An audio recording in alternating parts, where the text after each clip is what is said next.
गोहाल खस्ताहाल है माजी तो खूब था, खंडहर बता रहा है इमारत बुलंद थी। मैं नेशनल स्कूल हूँ। हाँ, मैं ही वो नेशनल स्कूल हूँ जहाँ आज़ादी के दीवानों का पालन पोषण होता था। मेरी ही गोद में अनाथ बच्चों को इतना प्यार मिलता था कि उनकी किलकारियाँ दूर तक सुनाई देती थीं। दरभंगा टॉवर से उत्तर पूरब के रोड के किनारे अवस्थित ऐतिहासिक इमारत के जो खंडहर आप देखते हैं और गुजर जाते हैं, वो मैं ही तो हूँ। मेरी ही गोद में आज़ादी के मतवाले गोरों की आंख में धूल झोंक कर प्रशिक्षण प्राप्त करते थे। मेरी ऐतिहासिक इमारत अब खंडहर में तब्दील हो चुकी है। इन खंडहरों के बीच आकर तो देखिए, आपको मेरे ऐतिहासिक महत्व का पता चलेगा।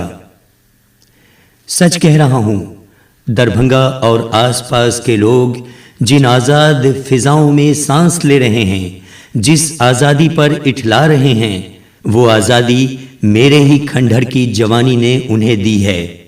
दरभंगा शहर के वासियों, जिस तरह आप अभी जवान हैं, उसी तरह मैं भी कभी जवान था और देश की स्वतंत्रता में अपना संपूर्ण योगदान दिया, जिस पर मुझे गर्व है।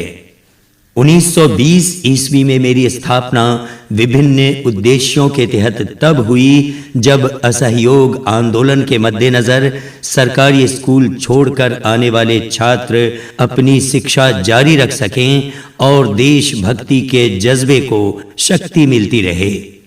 प्रत्यक्ष रूप से तो मैं स्कूल ही था, लेकिन परोक्ष रूप से मैं आज़ादी के मतवालों को अपनी गोद में खिलाता था, उनमें देश प्रेम का जज्बा भरता था। ये उत्तर बिहार के स्वतंत्रता सेनानियों का केंद्र है। पूरे भारत में घूम घूम कर महात्मा गांधी जी ने असहयोग में शामिल होने के लिए नौजवानों को निमंत्रित किया और नौजवानों के अभिभावकों को सरकार से संबंध विच्छेद करने की अपील की। दरभंगा में भी बेता स्थित नेपाली कैंप में महात्मा गांधी की सभा हुई और उस सभा के बाद उस समय के कांग्रेस के कद्दावर नेता और कांग्रेस के सभापति ब्रजकिशोर प्रसाद, धरणीधर प्रसाद और कमलेशी चरण सिन्हा को यह दायित्व दिया कि दरभंगा में भी नेशनल स्कूल की स्थापना आप लोग कीजिए।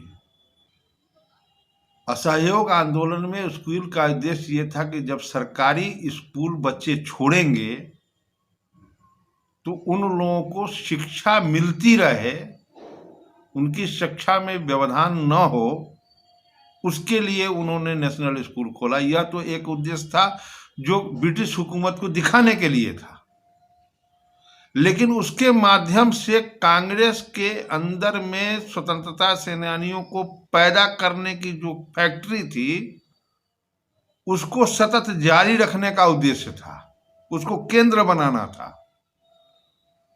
तो मैं आपको यह बताना चाहता हूं कि दरभंगा में नेशनल स्कूल बना 1920 में और उस नेशनल स्कूल के माध्यम से बच्चों को शिक्षित करने का काम हुआ। लेकिन 6 वर्षों के बाद जब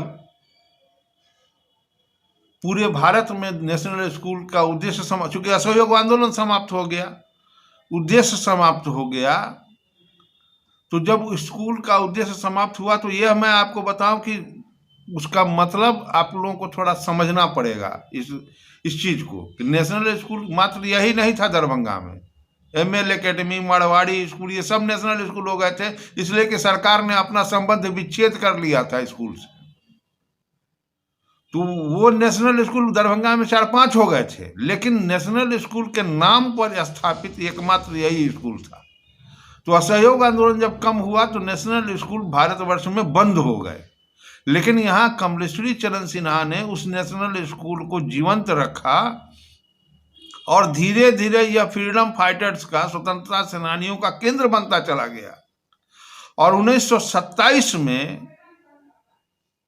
कमलेश्वरी बाबू ने महात्मा गांधी से बात करके महात्मा गांधी को यहाँ बुलाया और अनाथालय का स्थापना किया।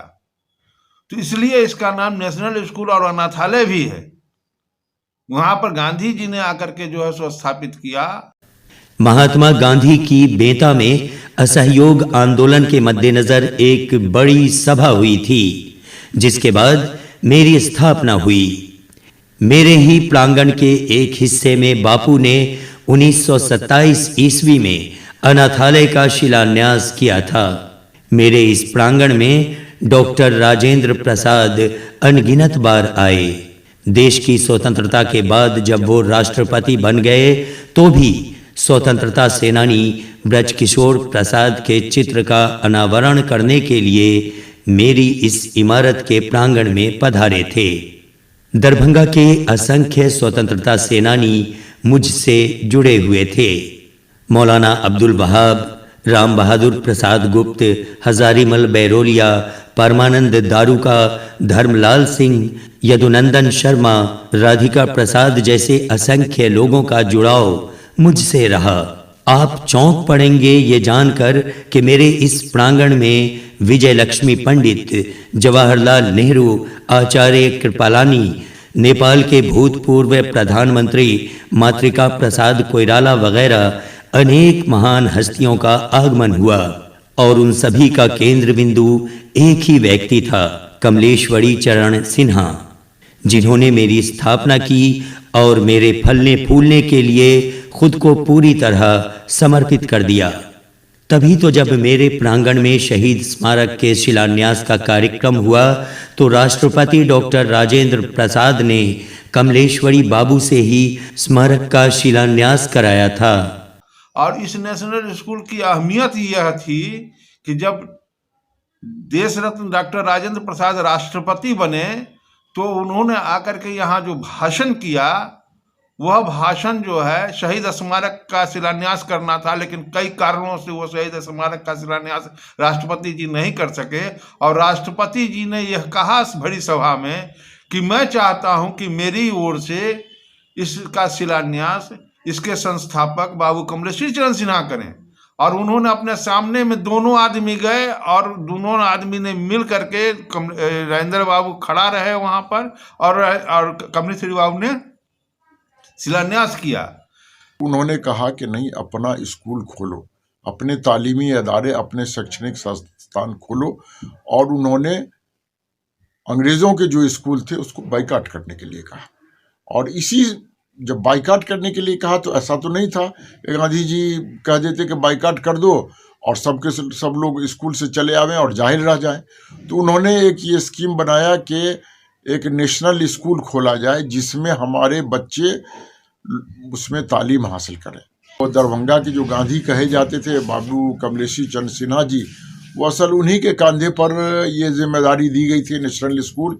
और उनके साथ में और भी लोग थे, बहुत सारे लोग थे, जिसमें ब्रजकिशोर बाबू थे और भी कई लोग थे। यहाँ डॉक्टर राजेंद्र प्रसाद भी आए थे, नेपाल के उस टाइम में बीपी कोइराला वगैरह जो थे वो आए थे, जेपी वगैरह से लेकर के जितने भी बड़े बड़े लीडरान थे वो सब यहाँ आते थे और इनकी पनाहगाह थी। और यहाँ वो खुद भी तालीम लेते थे और दूसरे लोगों को भी जो यहाँ पढ़ने वालों को तालीम देते थे।